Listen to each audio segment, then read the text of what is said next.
A retiring top NASA scientist is making the case for terraforming other planets in our solar system to make way for human life.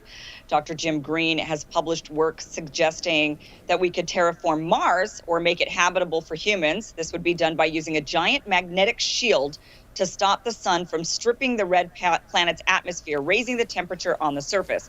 Meanwhile, Tesla and SpaceX CEO Elon Musk is promising to get boots on the red planet, aka Mars, within 10 years, saying we need to be a multi-planet species.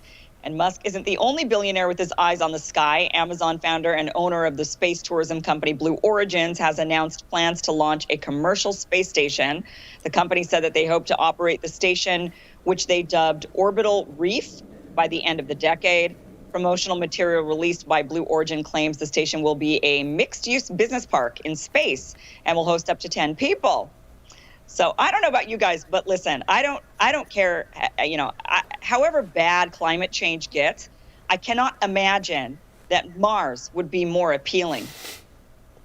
Why are you kidding me? No, I'll be the pro-space person for once. Mars is very appealing. I don't want to, I'm not, representing the Martian tourism board. What's a good day on Mars look like? Really? Well, right now it's not good, but we're gonna make it better. We're gonna oxygenate it. We're gonna put up little umbrellas so the sun's not too. The place we have is gorgeous. It's already oxygenated. You can already grow things but it's here. Mars. Right. Just with a little bit of work. You don't feel any allure to Mars? With a tiny bit of work, we could turn this into a complete paradise. But instead, we'd rather just completely drive it into the ground so that we can continue to have like a handful of billionaires do whatever they want. And then as a gift to us, they're going to colonize Mars. And that allows us to just accept the complete destruction of the first planet. We don't have to accept, no, we should not accept the destruction of the first planet. What happens if there's a Tesla recall on Mars? You got to send everything back to Earth?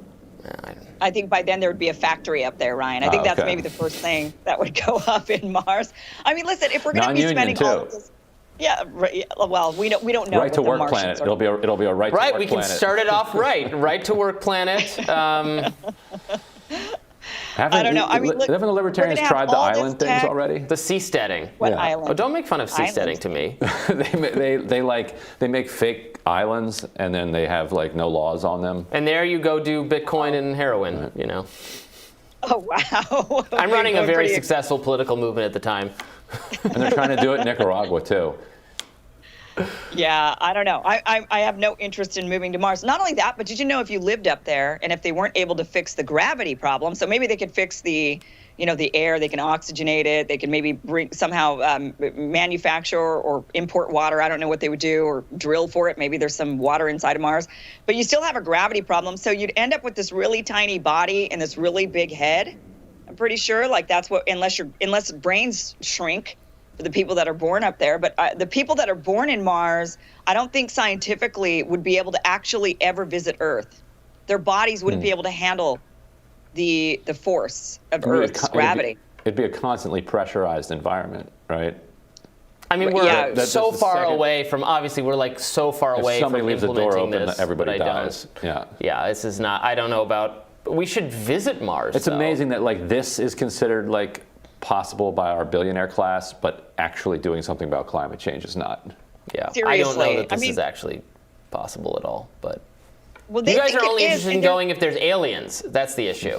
You're like, oh, if there's aliens, we need everywhere. We need to interact with them. There are no aliens, but there's this cool planet that's kind of nearby that we haven't visited yet. We should check it out. I was a big fan of the Martian Chronicles. I don't know if you read them. They're great. I've not yet. They call to us to explore this Earth-like planet just around the corner from us, just around the corner. You make fun, Robbie, but you're going to be the first one out of the three of us to see an alien. I just know it.